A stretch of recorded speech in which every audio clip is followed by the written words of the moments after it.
High, আমি রূপম। আজকে আমার সাথে রয়েছে মিঠুন দা এবং পথিকৃৎ দা। মিঠুন দা, আমি প্রশ্ন করার আগে একটা ছোট্ট বিষয় বলি। সেটা হচ্ছে, আপনি বাদল দা আপনার খুব ভালো বন্ধু, ছোটবেলার বন্ধু আপনার। বাদল মারা দার গেছে। হ্যাঁ, বাদল দার সাথে আমাদের একটা পরিচিতি রয়েছে, সেটা হচ্ছে আমার যে মামা এবং বাদল দা, তিনি খুব ভালো বন্ধু। তো ছোটবেলা থেকে আপনার গল্প আমরা শুনে বড় হয়েছি। তো আজকে আমার কাছে একটা স্বপ্ন পূরণের মতো যে আপনার পাশে আমি বসে আছি। আপনি কেমন আছেন? ভালো নেই ভাই, খুবই যন্ত্রণায় চলছে। ব্যাস যতদিন না এটা কাটছে ততদিন।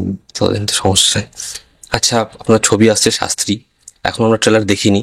তো শাস্ত্রী ছবিটা আপনার চরিত্র নিয়ে যদি একটু বলেন। শাস্ত্রী একটা খুব ভেরি কমন ম্যানের গল্প, গরিব ঘরের গল্প। আর গরিব মানেই সে সবসময় ম্যাজিক দেখতে চায়, প্রত্যেক গরিব। আর আমি গরিব তাকেও বলি, যেমন রিচেস্ট ম্যানের 1,00,000 টাকার শেয়ার যদি পড়ে যায় তারও ঘুম কেটে যায়। সে তখন ম্যাজিক খুঁজে বেড়ায়, কেন আমি গরিব হয়ে গেলাম। সেরকম সবাই ম্যাজিক খুঁজে বেড়াচ্ছে। এইরকমই এই পরিমল সান্যাল, একটা কমন ম্যান। সে একটা কারখানায় কাজ করে, কিন্তু লটারির টিকিট কেটে রোজই তাকে ভাগ্য ফিরছে কিনা। বাট একদিন কিন্তু ভাগ্য ফেরে, সে আজকে বসে কালকেরটা দেখতে পায়। আচ্ছা তখন থেকে শুরু হয় শাস্ত্রী। আচ্ছা। লোকের মুখে মুখে ফেরো শাস্ত্রী শাস্ত্রী, এমন জায়গায় পৌঁছে হি ক্রিয়েটস অ্যান এম্পায়ার। যত নেগেটিভ থিংস আছে তার মধ্যে ঢুকে পড়ে। পাওয়ার পাওয়ার এলে যা হয়, তারপরেই তার পতন। এই পতনের পরও বুঝতে পারে যে ম্যাজিক অ্যাকচুয়ালি পার্মানেন্ট নয়, ম্যাজিক চলে যায়। একটা মানুষ যখন জন্মায় তাকে ঠিক ততটুকুই বড় হতে থাকে যেটা সময় ওকে দেয়। সেইভাবে বড় বড় হতে হতে একদিন হয়তো তুমি ম্যাজিক পেয়ে যেতে পারো, অথবা সেই তাই ছোট ছোট অবস্থা থেকেই তুমি বড় হতে পারো। কিন্তু তুমি যদি সত্যি করে রোজ ম্যাজিক খুঁজে বেড়াও, দ্যাট ইজ নট পসিবল। তা জ্যোতিষ কিরকম? সে জ্যোতিষ ওখানে আসে, কেউ বলে তুমি ওখানে যাও, তুমি বলে সব ভণ্ড। সে তার ঘর বার বেচে সব মিলে আংটি পরে ঘুরে বেড়াচ্ছে, সে কি হয়? হয় না। অ্যাক্সিডেন্ট। যেমন আমার জ্যোতিষ যেখানে শেষ হয়েছে, জ্যোতিষ কি বলেছে এটা হবে? বলতে পারিনি। তো যেখানে শেষ হয় সেখানে ভগবানের সৃষ্টি হয়। এই জন্যই ভগবানকেও বলে, আমি বুঝেছি প্রভু, আমি বুঝেছি, তুমি যা বলতে চেয়েছো আমি বুঝেছি। যদা যদা হি ধর্মস্য সম্ভবামি যুগে, দ্যাট ইজ শাস্ত্রী। পথিকৃৎ দা, এই ছবিটা প্রথমে যখন করা হয়েছিল, আমি একটা কথা শুনি যে প্রথমে মিঠুন দা এই ছবিটা স্ক্রিপ্টটা রিজেক্ট করেন, পরবর্তী সময় তোমরা আবার স্ক্রিপ্টটা চেঞ্জ করে আনো, দেন মিঠুন দা রাজি হয়। তো এই প্রসেসটা, এই চেঞ্জটা কিরকম হয়েছিল? না না, সেরকম নয়। মানে এটা মিঠুনদা পর্যন্ত, এটা সেরকম নয়, মিঠুনদা পর্যন্ত পৌঁছতে সময় লেগেছিল। বাট প্রথম দিন যখন গল্প বলেছিলাম, প্রথম দিনই দাদা রাজি ছিল এবং বলেছিল এরকম গল্প খুব কম শুনেছি এবং অন্যান্য ভাষাতেও শুনিনি আর কি। তারপরে দেওয়া যে ইলাবোরেট প্রসেস, যেটা মানে তুই জানিসই যে আমি অনেক ড্রাফট হয় আমার স্ক্রিপ্টে, তো সেটা করতে সময় লেগেছে। বাদ বাকি তারপরে প্রচুর আর্টিস্ট আছে ছবিতে, সেইটা কে ইনকর্পোরেট করতে সময় লেগেছে। তো তারপরে যেভাবে ছবি হয়, আর মিঠুনদাকে অনবোর্ড নিলে বাদ বাকিগুলো খুব সহজেই হতে থাকে। তো মিঠুনদা is a added benefit to a film. আর এই ছবিটা অ্যাকচুয়ালি জ্যোতিষ বনাম সায়েন্স, এবং জ্যোতিষের কিছু পার্সপেক্টিভ আছে এবং সায়েন্সেরও কিছু পার্সপেক্টিভ আছে। এবং যেমন মানে দাদারই একটা সংলাপ আছে যেখানে আর কি চাঁদ মানুষের মন নিয়ন্ত্রণ করে আর কি, যে প্রত্যেক মাসের 11 তারিখেই মানুষ সবচেয়ে বেশি দুঃখী বা সুখী হয়। তো ইট ইজ জ্যোতিষ যেটা বলছে আর কি, যে চাঁদের প্রভাব, যার জন্য জোয়ার ভাটা অ্যাকচুয়ালি হয়। এবার সেখানে সায়েন্সেরও আর কি কিছু কন্ট্রাডিকশনস আছে, যে হিলিওসেন্ট্রিজমের উপর বিশ্বাস করে পুরো জ্যোতিষটা নির্ভর করে আছে। বা আমি আরেকটা জিনিসও খুব বলি আর কি, যে রটেন অ্যান্ড কেলি একটা রিসার্চ করেছিল, 2000 বাচ্চা একই সময় একই জায়গায় জন্মগ্রহণ করেছিল, কিন্তু সেটা সময়ের সাপেক্ষে দেখা গেছে প্রত্যেকের জীবনযাত্রা আলাদা। তো এই দুটো পার্সপেক্টিভে ক্লাস অ্যাকচুয়ালি শাস্ত্রী। আচ্ছা মিঠুন দা, এখানে যে ক্যারেক্টারের যে আর্ক, সেটার মধ্যে কি জ্যোতিষবিদ্যা কেমন দেখানো হয়েছে, যেটা ডার্ক লাইটে রয়েছে, বা সেটা খারাপ কোনো দিক দেখানো হচ্ছে, বা যে জ্যোতিষবিদ্যাটা মিথ, এরকম কিছু দেখানো হচ্ছে চরিত্রটার মধ্যে দিয়ে? না, এরকম কিছু নেই। বাট তবে যেহেতু বিশ্বাস করতে আরম্ভ করেছে, এমনকি ঘর বাড়ির সমস্ত গয়না গয়না সব স্ত্রীর গয়না গয়না বিক্রি করে দিয়েও ও ছেলের মঙ্গলের জন্য রক্ষা কবচ কিনে এনেছে। আচ্ছা মিঠুন দা, আমি আপনার একটা ইন্টারভিউ দেখছিলাম, আপনি বলছিলেন যে আপনি জ্যোতিষবিদ্যায় বিশ্বাস করেন। তো যদি এরকম কোনো গল্প আপনাকে অ্যাপ্রোচ করা যেটা আপনি বিশ্বাসই করেন না কিন্তু আপনার গল্পটা ভালো লাগলো, তাহলে কি আপনি সেটার সাথে যুক্ত হবেন? নিশ্চয়ই যুক্ত হবো, কারণ as a character I am against জ্যোতিষ, সেইভাবে আমাকে প্লে করতে হবে।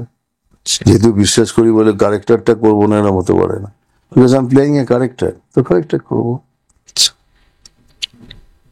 আচ্ছা প্রতীকৃত দা, তোমার এই ছবিতে সোহমদা সেকেন্ড লিড রয়েছে, তা এখানে দুটো সিনারিও দাঁড়াচ্ছে। মিঠুন দা, তাকে লাকি চাম বলা হচ্ছে বাংলা ইন্ডাস্ট্রি, মিঠুন দার ছবি মানে এখন বক্স অফিসে দারুণ বিজনেস করবে। অপরদিকে সোহমদার যেরকম বক্স অফিসের রেজাল্ট আমরা দেখেছি বিগত বহু ছবি ধরে, সেটা খুবই খারাপ। তো এই বিষয়টাকে তুমি কিভাবে দেখছো?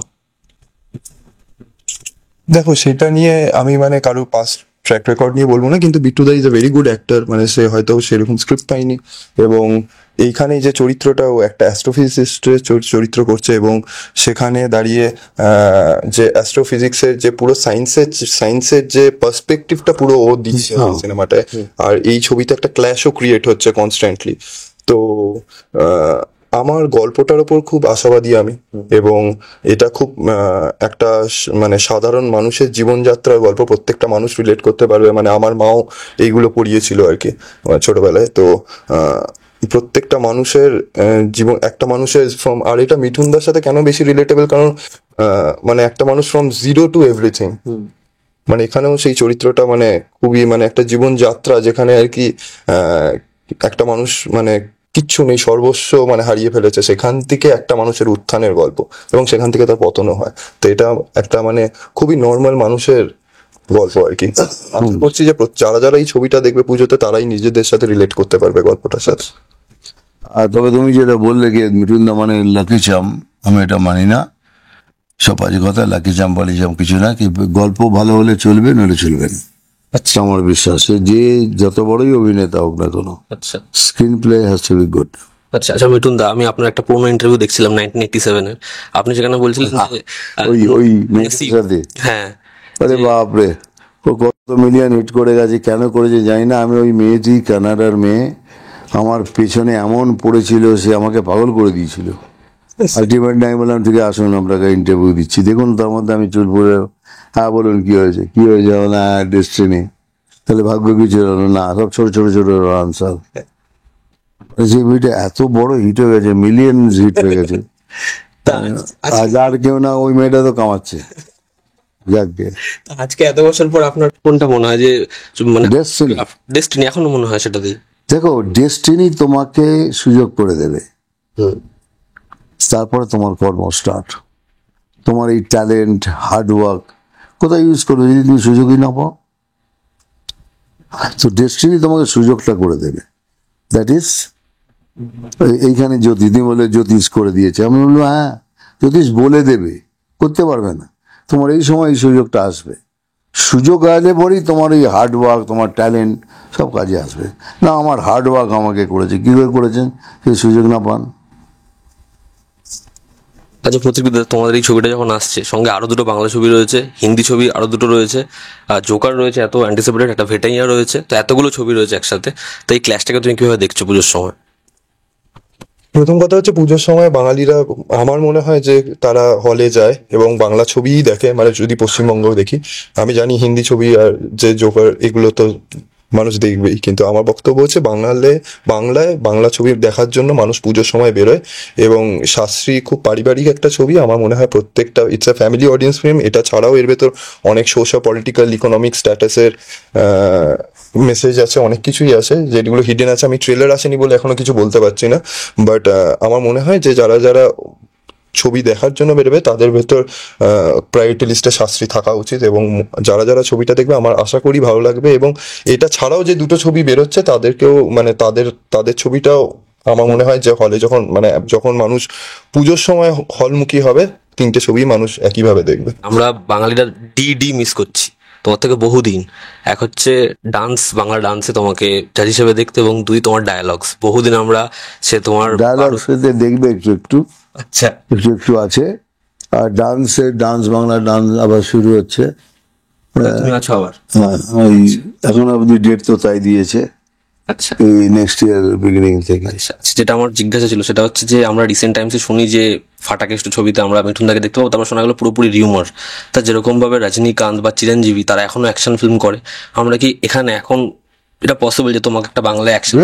ডেফিনেটলি তুমি বাপ দেখো আসছে, আচ্ছা বাপে ফুল অ্যাকশন দেখবে তুমি আমার, আচ্ছা মানে একদম ওপর থেকে স্লিং এ শট দিয়েছি। আচ্ছা আর সেটা যদি বাংলাতে হয়, সে বাংলাতে সেম অ্যাকশন করবো, সেরকম ভাবেই করবো। Thank you okay, thank you very much. চলো, thank you thank you, thank you. Thank you.